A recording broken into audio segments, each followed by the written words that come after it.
Parfait. Bien, je donne la parole à Jérémy Decoq et Melchior Courtois, que je remercie pour cette veille mensuelle de l'actualité du mois de juin. Alors merci Hervé et du coup bonjour à tous. Donc aujourd'hui on se retrouve pour la revue donc de tout ce qui s'est passé au cours du mois de juin. Et puis juste en petite intro, on a essayé d'ajouter pas mal de choses dans cette présentation. Donc si vous avez des retours, des choses que vous aimez, des choses qui ne vont pas ou quoi que ce soit, n'hésitez pas à nous en faire part dans la conclusion et on se fera un plaisir de modifier tout ça. Du coup, on va commencer avec donc le support Windows. Donc avant, on avait juste le rappel support de tout ce qui était Workstation. On a essayé de rajouter aussi la partie serveur. Donc pour la partie Workstation, donc il n'y a pas plus de choses à prendre en compte. Les derniers changements majeurs datent de début juin, donc du mardi 11 juin.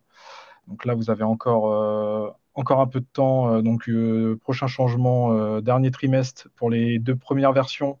Enfin, la dernière version étendue de Windows 10 et la première version de Windows 11. Ensuite, du coup, pour les Windows Server, donc au deuxième trimestre, aucun changement majeur à noter. Donc juste un petit rappel, vu que le support n'était pas présent début 2024, la version standard donc de Windows Server 2019 qui est en fin de support. Donc là, on attaque les versions étendues, donc les versions LTSB et LTSC. On attaque les versions, donc les extensions d'un an de la première année pour les Windows Server 2012. Et on est actuellement donc en fin de support pour toutes les versions disponibles, donc pour les Windows Server 2008, donc que ce soit la R2 ou la standard. Donc, on va commencer du coup donc en brut sur tout ce qui est failles et bulletins, les CVE un peu du mois qui ont fait du bruit. Et comme à notre habitude, on commence par le bulletin, donc le Patch Tuesday de Microsoft, qui corrige pas loin de 51 vulnérabilités, dont une 0D. La 0D en question, elle se situe au niveau d'un mécanisme présent dans DNSSEC. Donc DNSSEC, je le rappelle, c'est ce qui vous permet de rajouter une authentification DNS++.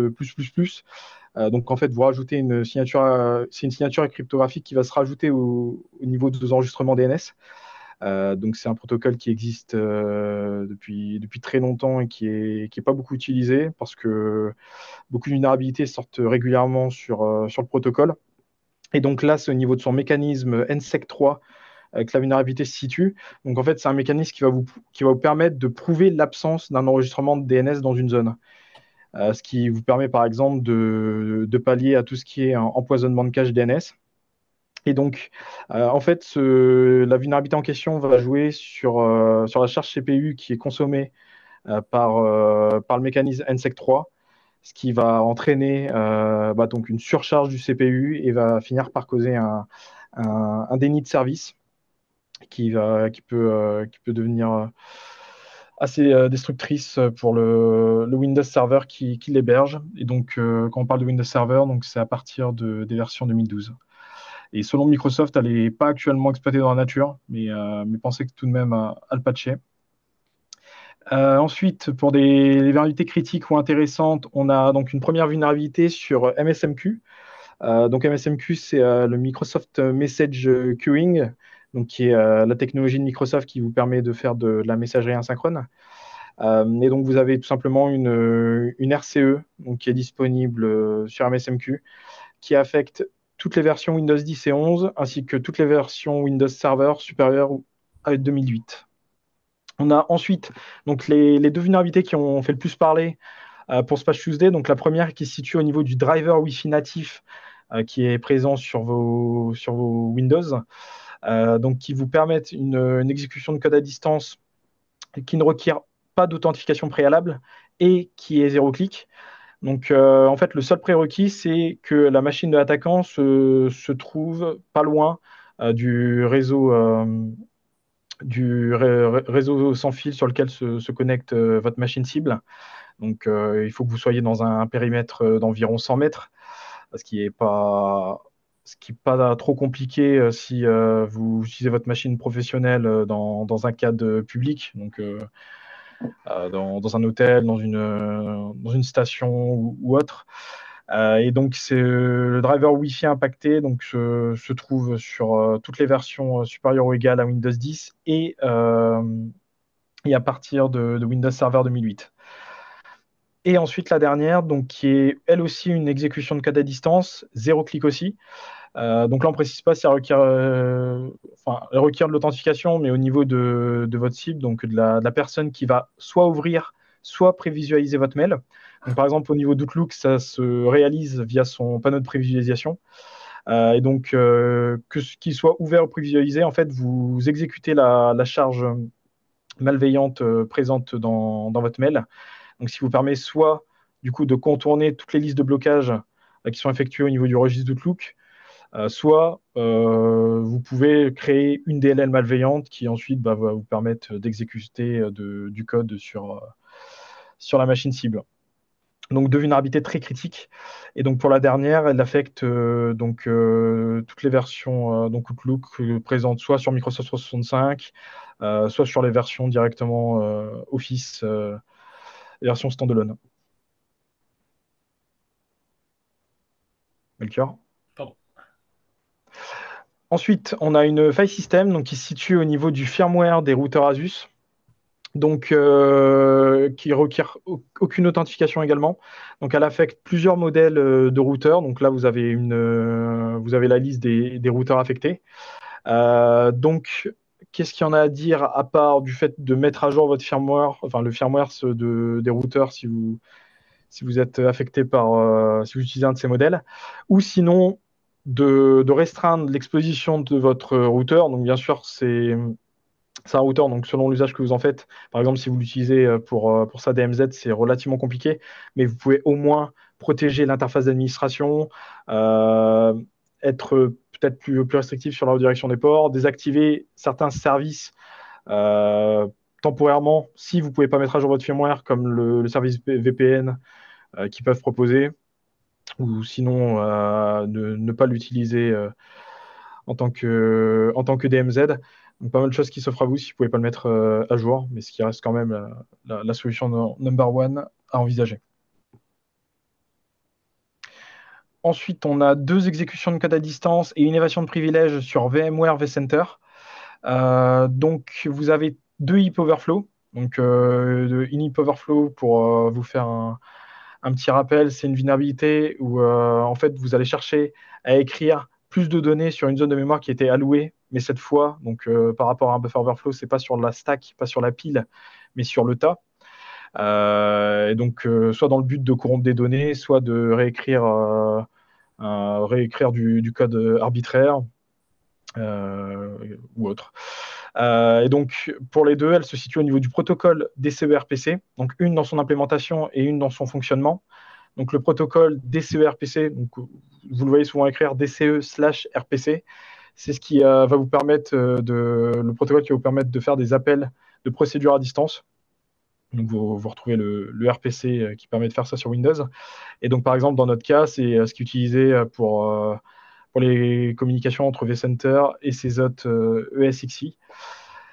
Et ensuite, la troisième vulnérabilité, donc la Privesc, c'est au niveau d'une mauvaise configuration de sudo, donc, qui est native, configuration native sur les vCenter, qui vous permettent en fait de devenir root sur la machine. Et donc, la vulnérabilité affecte les versions 7.0 et 8.0 de vCenter et les branches 4.x et 5.x pour la version Cloud Foundation. Mise à jour de ChatGPT pour macOS. Alors, c'est plus exactement l'application de ChatGPT pour macOS qui est disponible avec le ChatGPT Plus depuis le 13 mai. C'est une mise à jour importante qu'ils font parce qu'ils se sont rendus compte que les conversations étaient stockées en clair, en local sur la machine, et que du coup, il y avait un risque de données en cas de compromission avec un logiciel malveillant. Il faut savoir que l'application est disponible sur le site d'OpenAI et non sur l'App Store, ce qui peut expliquer le fait qu'ils aient pu contourner quelques contrôles de sécurité type embossing qui sont effectués habituellement. Ensuite, donc, je pense que vous en avez tous entendu parler, la fameuse faille regression, donc avec SSH, pour vous expliquer que ça se situe au niveau de vos serveurs SSH. Donc, c'est quoi en fait? C'est donc une exécution de code à distance qui ne requiert pas d'authentification. Et donc, l'exécution de commande va s'effectuer en tant que route sur le système ciblé. Et donc, en fait, c'est quoi? C'est une race condition qui se situe dans le gestionnaire de signal qui est utilisé par le démon SSH, donc SSHD. Et donc, ça affecte tous les systèmes Linux qui sont basés sur la glibc, donc ce qui représente, selon Shodan, pas loin de 14 millions de serveurs.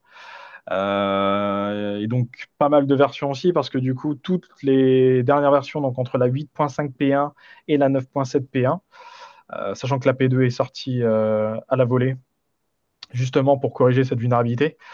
Et pourquoi régression quand on parle de cette vulnérabilité? En fait, c'est parce que la vulnérabilité était déjà sortie en 2006, donc elle portait l'intitulé CVE 2006 5051, et a été corrigée et réintroduite donc en octobre 2021.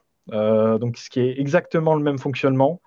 C'est juste l'introduction de nouvelles features qui a introduit la vulnérabilité dans SSHD.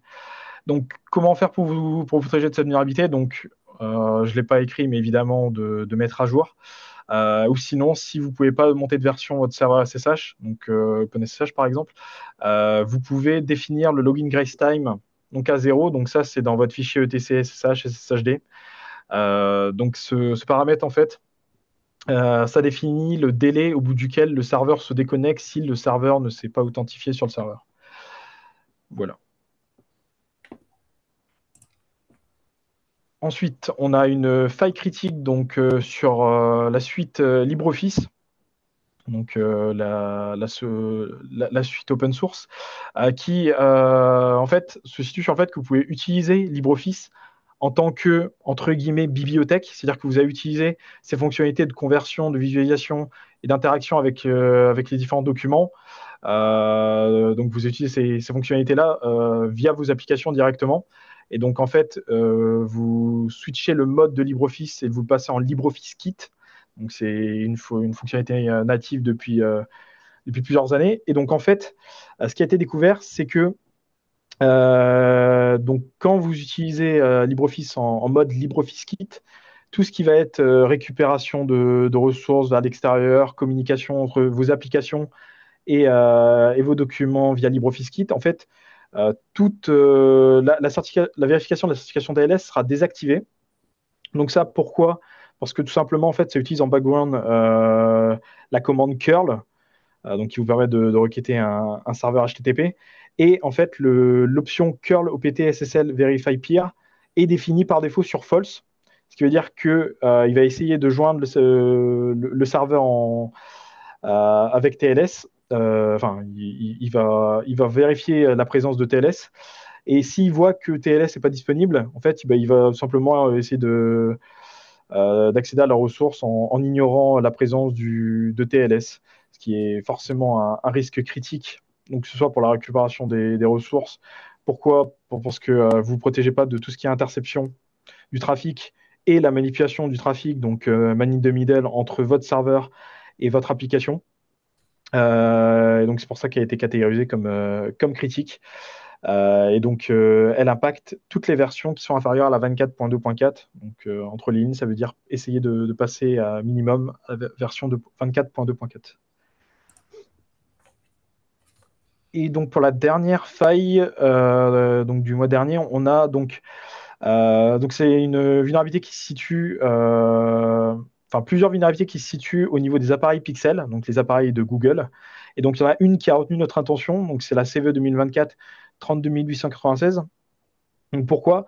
Parce que c'est une évasion donc privilège qui est disponible donc via le firmware, qui requiert une interaction utilisateur, mais qui est simple d'exploitation.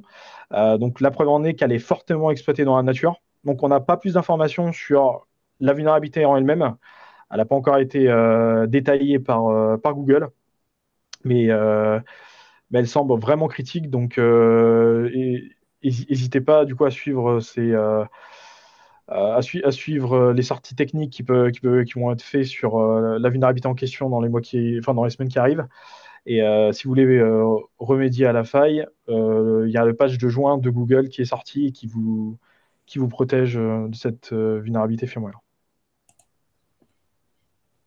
Donc ça, c'est donc un élément qui était présent dans les anciennes revues mensuelles de l'OSIR.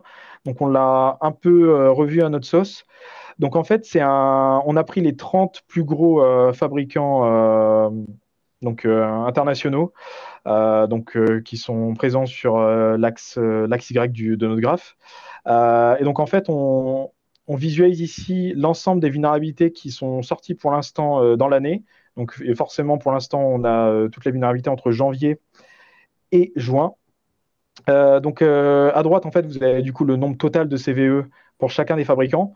Et si vous regardez bien, en fait, par rapport à l'axe X, vous pouvez voir que, par exemple, pour Linux, on est à enfin, on est vers les 350, alors que sur le total, on en a 639.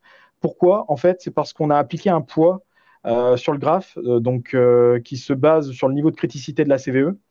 Euh, donc, euh, Par exemple, pour les CVE qui sont vraiment critiques, on utilise un poids de 1. Pour les vulnérabilités un peu moins critiques, 0,75, 0,5, 0,25. Et comme ça, en fait, ça vous permet de visualiser les gros fabricants à suivre. Hein.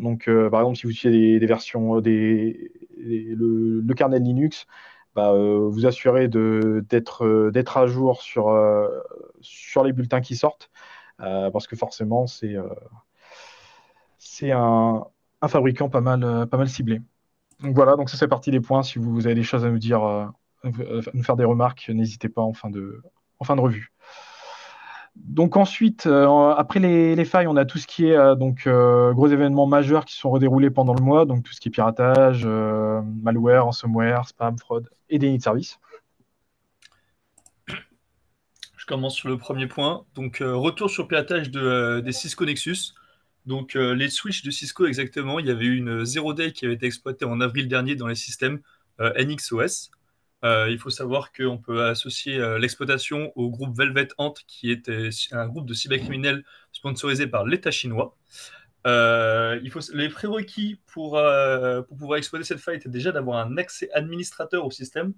Donc, il fallait surtout regarder les groupes, enfin, plutôt, pardon, les utilisateurs Network Admin et VDC Admin. Cette faille, cette zero day, nous permettait d'exécuter des commandes en route et de prendre le contrôle de l'appareil compromis. Il y a un bulletin et liste des équipements qui sont encore safe, qui sont disponibles sur le site de Cisco. Et vous avez ici la liste des produits qui sont vulnérables. Cyberattaque chez TeamViewer. Donc, il y a eu une intrusion qui a été détectée le 26 juin. Donc, pour rappel, TeamViewer, c'est une solution de prise en main à distance. Donc, ils ont détecté une activité anormale et ils ont commencé une investigation en précisant bien évidemment que l'environnement interne de TeamViewer est totalement indépendant de l'environnement du produit afin de pouvoir rassurer leurs clients. Actuellement, c'est le groupe russe APT29 qui est suspecté, sachant il est aussi connu sous le nom de Cozy Beer, Nobelium ou Midnight Blizzard. Cependant, une semaine plus tard, justement, on a une confirmation justement de l'attaque par ce groupe. Effectivement, voit qu'ils ont réussi à récupérer les identifiants d'un salarié. Et à partir de là, ils ont réussi à copier des données de l'annuaire comprenant le nom, le contact et les mots de passe chiffrés. TeamViewer affirme d'ores et déjà avoir fait le nécessaire pour renforcer les méthodes d'authentification de ses employés. Bon, apparemment, ce n'était pas vraiment le cas. Ils ont aussi indiqué être en cours pour faire une reconstruction de l'infrastructure IT de leur système. Retour sur Medusa. Donc pour ceux qui avaient connu Tanglebot ou maintenant Medusa, qui était apparu en 2020 pour la première fois. Donc maintenant il est revenu en mai 2024 exactement, après n'avoir fait pas d'activité jusqu'en 2023 à peu près, 2023-2024. Il faut savoir qu'il est accessible en tant que MAAS, Malware as a Service, avec de nouvelles fonctionnalités qui ont été rajoutées depuis la dernière version. Donc, comme les installations d'applications, de la copie d'écran, des SMS qui sont envoyés ou supprimés. Il faut aussi savoir que maintenant, il est plus performant dans le sens où il demande moins de permissions et donc il est plus discret. C'est le groupe exactement TIF, donc Threat Intelligence de Clearfy, qui a découvert ça au travers d'une campagne enfin de 24 campagnes pardon, malveillantes depuis juillet 2023. Il faut savoir que Medusa a été associé à 5 botnets qui sont disponibles sur Internet, qui sont Purolator, 5G, InatTV, Chrome et 4K Sport. Alors 400 gigas de données médicales qui ont été fuitées sur Internet. Le 3 juin, il y a eu un ransomware sur les grands hôpitaux anglais comme King's College Hospital et Saint Thomas. Donc il faut savoir que c'est une attaque qui visait initialement le fournisseur Synovis, selon le NHS, donc le National Health Services. Il y a eu un impact majeur avec un report de plus de 1600 opérations qui doivent être faites, comme des transfusions sanguines ou des opérations médicales. Une demande de rançon de 5 millions d'euros et ils ont payé apparemment de ce que j'ai compris et ils ont quand même eu une fuite de données en ligne. Cette fuite s'est faite 3 semaines plus tard, 2 semaines, 3 semaines plus tard, dans la nuit du 20 juin sur le site et le canal Telegram du groupe Kilin qui est d'appartenance russe. Donc ensuite, on a une fuite de données qui a été réalisée du côté de Sport 2000, donc qui regroupe des données très détaillées. Donc on parle de 4,3 millions de données, donc, mais des données telles que de prénom, nom, mail, date de naissance, adresse postale, numéro de mobile. Donc de quoi faire une bonne campagne, donc une bonne campagne de spear phishing. La fuite viendrait d'une attaque qui aurait réalisée le 19 avril 2024 par le groupe français Epsilon, et donc qui aurait une vision plutôt activiste pour, pour dénoncer un peu les agissements actuels, nos prises de décision sur certains sujets politiques. Et donc, fuite de données assez critique. Vas-y. Et ensuite, donc ça, c'est donc une fuite de données donc que j'aurais pu presque mettre dans les trolls parce qu'elle ne part pas d'une intention très malveillante. Donc, c'est des fans en fait d'un jeu MMO donc qui a été réalisé par Disney il y a déjà pas mal d'années, donc en 2005. Donc le jeu s'appelait Club Penguin. Et en fait, les serveurs ont été stoppés en 2017. Et donc, en fait, les fans, pour se venger de l'interruption de service du jeu en question, ont décidé de s'attaquer à Disney et ont réussi à obtenir des accès sur un de leurs serveurs Confluence. Donc, Confluence, c'est un logiciel de travail collaboratif. Et en fait, ils ont récupéré pas mal de centaines de PDF, donc justement sur le Club Penguin.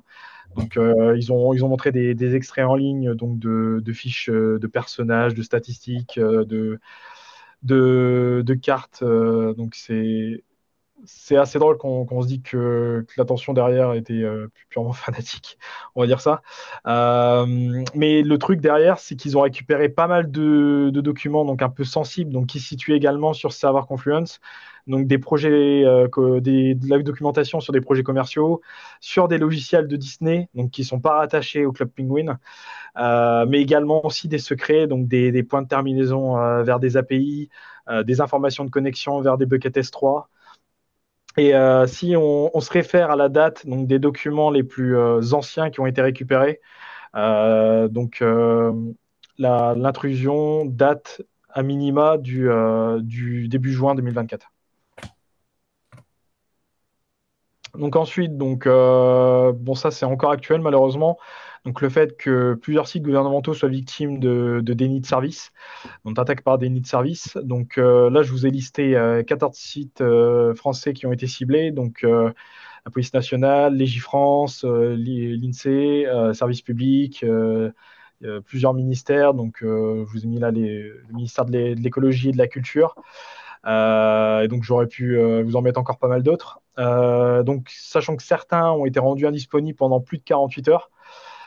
Donc dans ces exemples-là, c'est des attaques qui ont été orchestrées par des Russes, donc notamment le groupe NoName 05616, qui est un groupe de hackers pro-russes non organisés. Et donc pour ces 14 sites, en fait, ils auraient été effectués dans le cadre du projet DDoS-CIA, Donc, qui a un projet justement qui est développé par NoName 057 et qui en fait fournit une boîte à outils immense permettant des attaques par déni de service, donc vers toutes les entités critiques qui sont impliquées dans l'invasion, enfin dans la guerre russo-ukrainienne et forcément qui ne sont pas du côté de la Russie. Et donc, si on se réfère aux différentes sources, donc par exemple aussi celle de Sequoia, donc ce projet justement date de 2022 et il regroupe plus de 100 000 utilisateurs sur les canaux Telegram, sur les canaux Telegram. Donc, c'est assez horrible. Et donc, se dire qu'évidemment, malheureusement, je ne pense pas qu'on soit au début des attaques par déni de service. Ça ne fait qu'empirer. Donc, ensuite, donc, une publication donc, qui a été faite, qui suit une étude réalisée par Socradar. Donc, en fait, qui a suivi de près le nombre d'attaques par phishing réalisées depuis l'apparition de ChatGPT. Donc, ce qui est assez drôle, c'est que selon eux, donc, il y aura une augmentation de 4151% donc, de courriers malveillants qui auraient été donc, envoyés donc, depuis 2022, de fin 2022, donc, ce qui est une augmentation de 856% donc, entre 2023 et 2024. Et donc, ça serait dû à quoi? Ça serait dû forcément au fait que maintenant, il soit super simple de réaliser des templates, donc, que ce soit pour du phishing ou du spear phishing, euh, donc réalisés justement par le LLM, que vous pouvez les réaliser dans n'importe quel langage. En plus, de façon automatisée si vous utilisez ou si vous passez par son API. Et également le fait qu'il puisse vous réaliser assez simplement des kits de phishing. Après, évidemment, ça, c'est pas nouveau, mais le fait qu'il assiste les acteurs malveillants sur réalisation peut faire gagner un temps monstrueux, malheureusement, à l'attaquant et euh, faciliter l'automatisation des attaques. Vous avez l'étude qui est en lien. Toujours dans les publications, il y a eu un rapport de VH sur les attaques par DDoS qui est sorti. Donc, il montre bien dans ce rapport qu'il y a une augmentation du nombre d'attaques qui sont de plus en plus fréquentes et de plus en plus fortes. Il y a eu 2 records qui ont été faits, je vous en ai fait afficher qu'un seul. Le record le 25 mai avec un maximum de 2,5 TB par seconde, sachant qu'ils ont aussi eu un deuxième record de 840 millions de paquets par seconde. On s'est rendu compte, selon l'étude qui a été faite, que la plupart des appareils sont des systèmes, des équipements microtiques, qui sont des équipements réseau, et qui sont équipés notamment d'une fonction exploitable, justement, qui s'appelle le Brandwish Test. Bandwidth 7, pardon, qui permet d'envoyer plusieurs millions de paquets par seconde. OVH a déjà contacté l'entreprise pour faire transmettre les informations, mais il n'y a absolument aucune réponse de leur part, pour l'instant. Donc le petit boîtier Basilisk, pardon, donc je pense que vous en avez entendu pas mal parler, il a beaucoup circulé. Donc on a voulu vous en parler là pour vous dire enfin, ce qu'il valait, même si on n'a pas eu l'occasion de le tester. Donc c'est un équipement qui se veut à destination des équipes de Red Team. Donc vous pouvez vous procurer pour la maudite somme de 577 $, donc sur le site officiel. Donc en fait, qu'est-ce qu'il est censé faire ce boîtier? En fait, son but premier, c'est d'avoir un moyen de persistance sur le réseau de votre cible. Donc par exemple, dans le cas d'un pen test, de le laisser chez votre client et de vous offrir un moyen de persistance sur son réseau. Et donc en fait, qu'est-ce qu'il va faire? Eh ben, il va modifier en temps réel tout le trafic, enfin déjà intercepter tout le trafic entre le client, entre un poste légitime et, euh, et l'extérieur, ou le LAN. Et donc, en fait, vous allez juste vous contenter de voir ce qui se passe. Et quand vous avez besoin, en fait, de communiquer avec votre C2 à l'extérieur, en fait, vous allez usurper son adresse MAC. Donc, ce qui veut dire que vous pouvez intercepter l'ensemble des requêtes effectuées en couche 2. Donc, par exemple, les requêtes ARP. Donc, vous allez usurper sa Mac et vous allez essayer de joindre votre C2. Ce qui veut dire qu'en fait, bah déjà, en fait, vous avez un moyen de persistance et vous essayez de vous cacher donc, parmi tout le trafic qui va être réalisé sur le LAN. Parce que du coup, au niveau du trafic, vous allez toujours utiliser la même paire MAC adresse IP. Et ensuite, quand vous n'avez plus besoin de communiquer avec votre C2, vous repassez en mode lecture seule.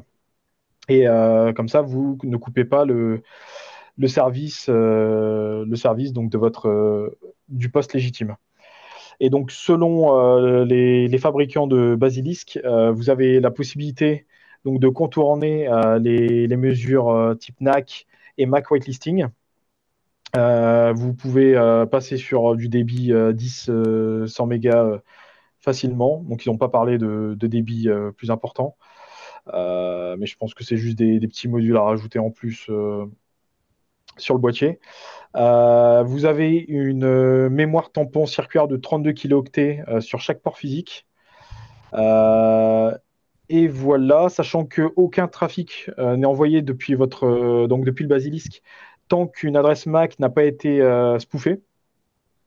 Et donc, si vous posez question justement de comment le contournement du NAC et du MAC wasting peut se faire, bah, en fait, si vous utilisez du 802.1x donc, pour de l'authentification sur le réseau, vous allez laisser la machine légitime s'authentifier sur le réseau, donc via Radius ou autre.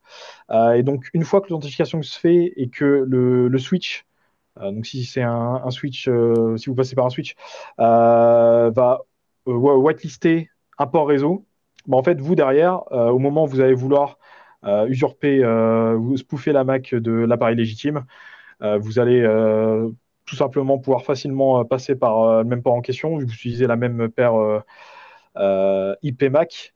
Et si vous avez besoin d'une authentification, donc souvent selon les dispositifs, c'est toutes les heures, bah, en fait, à ce moment-là, vous repassez en mode lecture seule, vous relaissez l'appareil légitime se authentifier et et ainsi de suite. Et donc pour ça, ma seule recommandation, donc si vous voulez pas laisser l'équipe Red Team avoir un main de redondance sur votre réseau, ou un attaquant qui voudrait utiliser également le même boîtier, c'est de passer sur le 802.1AE, donc qui est donc MagSec, donc qui va vous permettre en fait de chiffrer et d'authentifier toutes les trames donc entre les différents dispositifs de votre LAN, ce qui vous permet justement de ne pas pouvoir les intercepter, de ne pas pouvoir spoofer la Mac, la Mac de client légitime, et ce qui du coup se rajoute en plus du 802X. Voilà donc pour l'aspect événement. Donc j'espère que je ne vous ai pas perdu sur la présentation de Basilisk. Vu que j'ai vu beaucoup de publications passer dessus, j'ai voulu vous faire une petite synthèse sur le boîtier. Donc maintenant, on va attaquer un peu les points un petit peu business et politique, donc les points sur lesquels on est mauvais. Vas-y, Melchior. Alors, au revoir, c'est ce que dit les États-Unis à Kaspersky. Donc, il faut savoir qu'il y a une interdiction qui est effective à partir du 29 septembre 2024 pour toutes les entreprises qui sont situées aux États-Unis d'utiliser la solution Kaspersky. Euh, donc, les entreprises ont à peu près 3 mois pour migrer vers d'autres solutions. En cas de non-conformité, il y a des risques de sanctions civiles et pénales. Sachant que pour Kaspersky, ils sont bien ennuyés parce que eux derrière, ils assurent ne pas être impliqués dans la moindre activité représentant une menace pour la sécurité des États-Unis. Mais bon, malheureusement, pour eux, c'est un risque que justement ils collaborent. Même si ces accusations sont infondées selon eux, l'entreprise a l'intention de poursuivre toutes les options légales pour préserver sa activité, ses relations actuelles, donc dans l'espoir de pouvoir revenir, enfin plutôt dans l'espoir de pouvoir rester ou revenir si malheureusement ça s'applique bien. Accord de plaider coupable pour Julian Assange. Donc, pour ceux qui ont connu le fondateur de Wikileaks, qui a été dénoncé pour les crimes de guerre, enfin, bon, qui a dénoncé les crimes de guerre des États-Unis, il a été jugé coupable d'espionnage et a été emprisonné pendant quelques années en Angleterre. Euh, il y a une procédure, donc l'accord de plaider coupable, qui est une procédure rapide permettant de juger un coupable reconnaissant les faits. Donc, il a évidemment reconnu sa participation à ce qu'ils disent un complot pour obtenir et divulguer des informations relevant de la défense nationale. Il y a un accord qui a été conclu avec la justice américaine parce qu'il a du coup déjà purgé ses années de prison en Angleterre et du coup il va pouvoir aller retrouver sa famille en Australie. Donc ensuite, donc ça c'est un point qui suit un peu donc les demandes qu'ont effectué Canal+ au cours du mois de mai. Donc on en a parlé dans l'ancienne présentation, enfin la dernière revue mensuelle de l'OSIR. Donc en fait, qu'est-ce que veut le Canal+? En fait, ils ont demandé à ce que les DNS alternatifs soient bloqués, donc au niveau des fournisseurs d'accès Internet, pour s'assurer qu'il n'y ait pas d'accès vers différents sites de streaming. Donc ça, c'est un peu pour protéger leur propriété intellectuelle sur le championnat de monde, par exemple, de rugby, sur le F1, sur le T14 et sur plein d'événements sportifs. Donc s'empêcher, enfin, en gros, forcer les utilisateurs à passer sur Canal+ pour assister aux rediffusions en direct, enfin aux rediffusions et aux diffusions en direct. Et donc, la décision de justice a justement été prise fin juin. Et cette dernière, du coup, demande maintenant, donc les DNS alternatifs ne sont pas bloqués, mais il y a une demande qui est effectuée au niveau des DNS alternatifs pour bloquer plus d'une centaine de sites, donc justement des sites de streaming. Donc, cette décision, elle apparaît dans l'article L333-10 du Code du sport français. Donc, il y a certains DNS natifs qui ont suivi, il y en a d'autres un peu qui n'aiment pas trop ce qui leur a été demandé. Par exemple, c'est le cas d'OpenDNS qui n'est pas trop d'accord. Et donc, je le cite, donc à partir du 28 juin, en raison de la décision qui a été prise en France, il faut savoir qu'elle a été prise également au Portugal. Je ne vous ai pas mis l'article en question au Portugal, mais vous pouvez le trouver sur le lien Nextlink que je vous ai mis en bas de la slide. Donc le service OpenDNS n'est actuellement pas disponible, donc plus disponible pour les utilisateurs en France et dans certains territoires français et au Portugal. Nous excusons pour la gêne occasionnée, sachant que derrière, donc OpenDNS, c'est le service DNS donc, qui est fourni et géré par Cisco. Donc, sachant que derrière, il y a plusieurs DNS alternatifs type Cloudflare qui ont un peu réagi à ça et qui ont expliqué qu'ils trouvaient un peu la décision de justice infondée et inutile, sachant qu'aujourd'hui, vous avez moyen facilement de contourner ces restrictions en utilisant par exemple un VPN ou vos propres résolveurs DNS. Mais donc, sachant que les arguments n'ont pas été entendus, il se peut que d'autres DNS alternatifs suivent la voie qu'a ouvert OpenDNS. Donc, affaire à suivre. Ensuite, donc, coopération internationale. Donc, vas-y, tu peux commencer. Donc, pourquoi? Parce que cette année, on a parlé de l'opération Chronos, on a parlé de l'opération Endgame, et maintenant, on va parler de l'opération Morpheus. Donc, c'est une opération qui a été réalisée en juin 2024 et donc qui a été également coordonnée comme les deux autres par Europol. Donc, sachant qu'il y a eu la participation donc de plusieurs pays, dont l'Allemagne, l'Australie, le Canada, Pays-Bas, Pologne, États-Unis et le Royaume-Uni, plus certains partenaires privés. Donc, le but, c'était quoi? En fait, c'était de cibler pas loin de 690 serveurs hébergeant potentiellement du Cobalt Strike. Donc, Cobalt Strike, c'est un C2, un centre de contrôle qui est très connu et très utilisé. Donc, sachant que l'opération est quand même un succès, puisque sur les 690 adresses IP signalées, plus de 600 serveurs Cobalt Strike ont été démantelés. Et donc, bravo à tout le monde.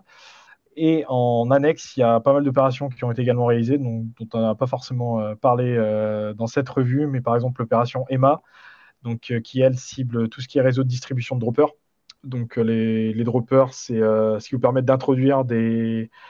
C'est souvent ce qui est envoyé sur des mails de phishing et ce qui vous permet derrière d'aller télécharger un logiciel ou un malware et de l'exécuter sur votre système cible. Donc, ce qui permet de faire de l'élévation de détection, de réduire la taille du fichier que vous envoyez, etc. Et donc, vous avez ça, la première opération, et ensuite l'opération Godrust, donc qui, elle, cible toute l'infrastructure utilisée pour déployer le ransomware Revol et plein d'autres donc, que je vous laisse aller voir sur le site d'Europol. Donc, il fournit en plus des rapports très détaillés. Et donc, année assez productive pour l'instant. Et bravo à eux. Donc ensuite, un tour du côté des conférences. Donc, sachant qu'il y a deux conférences qui se sont terminées là début juillet. Donc, la première passe de Salt, donc, qui s'est déroulée à Lille, et le Hack, donc, pour sa 20e édition, qui s'est déroulée à Paris. Et donc, à venir, donc fin août, enfin début août, déjà, on a Black Hat à Las Vegas, Black Hat USA à Las Vegas. On a ensuite la DEFCON qui arrive et Barbac à Toulon. Et pour finir, donc la partie donc un peu moins sérieuse ou pas, ou plutôt les points qu'on n'a pas réussi à mettre dans les parties précédentes, donc les points divers, les trolls. Donc le premier point étant plutôt un troll, donc une idée qui a été fournie par Gemini, donc le LLM sur lequel travaille Google. Donc un utilisateur qui lui a demandé, donc qui n'avait plus de pâte thermique, et qui lui a demandé ce qu'il pouvait mettre sur son CPU pour l'aider à refroidir, donc but premier d'une pâte thermique. Et Gemini qui lui a proposé comme idée de remplacement de la crème de nougat. Donc sachant que c'est pas la seule solution qu'il lui a proposé, il lui a également proposé du dentifrice, des cotons humides, de la vaseline et du fromage.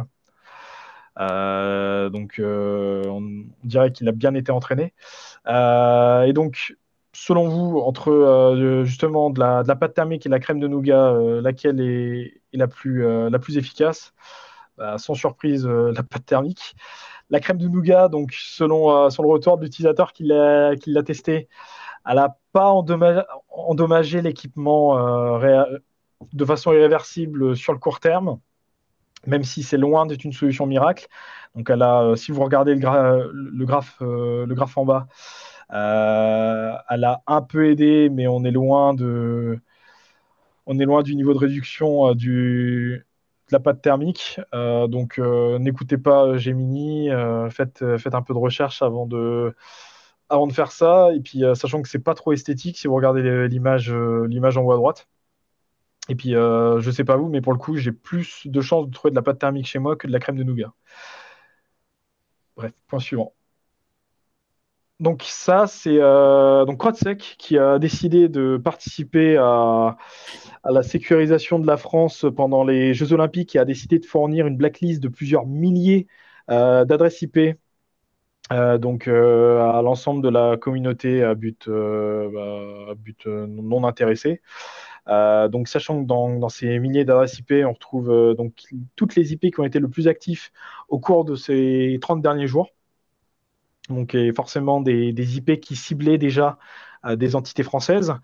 Et ce qui, du coup, permettrait de réduire de 80% le volume d'alerte au niveau des SOC. Donc, ce qui est assez intéressant. C'est pas la solution miracle, mais ça permet de réduire un maximum le niveau de log, le niveau d'alerte, et le niveau de remontée tout simplement, et ce qui est une bonne chose. Et donc, sachant que la liste est régulièrement mise à jour et accessible directement depuis la CLI que propose CrowdSec via ses solutions open source. Et donc, liste qui est intégrable facilement sur vos solutions de pare-feu. Donc n'hésitez pas à aller faire un tour. Et si vous avez déjà vos listes, à concaténer les deux. Ensuite, donc Moshi, le nouveau rival de ChatGPT. Donc ça, c'est développé par Qt, donc entreprise qui a 6 mois d'expérience, donc qui est cofondée par plusieurs têtes que vous connaissez. Donc Xavier Niel, Rodolphe Saadé et Eric Schmidt. Donc Eric Schmidt, c'est l'ancien, par exemple, PDG de chez Google. Donc lui, pour le coup, travaille plus sur l'aspect conversationnel. Il se démarque un peu plutôt sur sa réactivité et sa latence inédite, si je cite Qt. Pourquoi? Parce qu'il du coup fonctionne en temps réel, ce qui est une grosse différence par rapport à ChatGPT qui a besoin d'un certain délai de traitement avant de vous sortir le résultat de votre demande. Elle n'hésite pas à vous couper la parole. Donc en fait, le but ici, c'est de réellement simuler une interaction humaine. Donc elle va vous couper la parole, elle va moduler le son de sa voix, elle va essayer d'imiter des émotions, donc vous montrer qu'elle est en colère, qu'elle est heureuse, qu'elle est surprise. Et donc pour l'instant, uniquement en anglais. Mais bon, je pense que c'est une question de temps pour que les autres langues les plus utilisées arrivent. Sachant qu'en plus, sa force, c'est d'être open source. Donc, ce qui veut dire que la barrière de la langue euh, peut facilement sauter.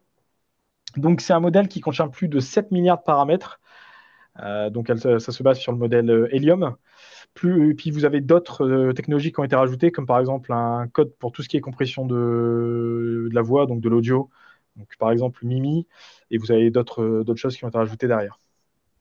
Et donc, sachant que Cocorico, ça a été conçu et entraîné, enfin, le modèle a été conçu et a été entraîné en France, donc sur le supercalculateur Naboo 23 qui est hébergé actuellement chez Skyway. Et comme je vous l'ai dit, bah, du coup, que ce soit le code ou les modèles, les deux sont disponibles en open source. Donc il y a actuellement une discussion pour savoir quelle licence est actuellement la plus permissive. Donc est-ce que c'est la licence Apache, est-ce que c'est la licence MIT? Donc ils sont actuellement encore en discussion sur le choix de la licence. Mais ça devrait arriver relativement tôt dans les bacs de l'open source. Donc, si vous êtes intéressé, que ce soit pour des chatbots ou autre, bah, suivez ça de près. Et le dernier point, du coup, c'est un outil que j'ai voulu partager qui était assez intéressant parce que c'est très fonctionnel. Donc, un OCR. C'est Florence 2. Donc, c'est un modèle pareil qui est open source, donc qui est lui développé par Microsoft. Donc, un OCR totalement fonctionnel. Donc, un OCR, pour rappel, c'est ce qui vous permet de faire de la reconnaissance optique de caractères. Donc là, vous avez un exemple, par exemple, en haut à droite d'un extrait manuscrit donc, qui a été retraduit en version numérique donc, sur un éditeur de texte. Et donc, la force du modèle, c'est par exemple d'avoir une démo qui est disponible en ligne, ou sinon le modèle qui est disponible également en open source qui vous permet de obtenir la même chose. Et si vous regardez un peu le texte, donc à certains moments qui est un peu compréhensible, ça a bien été retraduit en texte, ce qui est assez sympa et peut être utile pour certains. Voilà. Du coup, bah merci. Du coup, la prochaine réunion, donc comme tous les ans, il n'y a pas de réunion au cours du mois d'août, donc on se donne bah, rendez-vous début septembre, donc avec potentiellement beaucoup de choses à dire parce que les JO auront montré le bout de leur nez entre-temps. Et bah, si vous avez des questions, n'hésitez pas actuellement. Et vous avez de toute façon les replays, les slides qui sont disponibles sur la chaîne YouTube de l'OCIR et sur le site de l'OCIR. Merci. Merci. Merci beaucoup pour cette présentation, Jérémy et Melchior.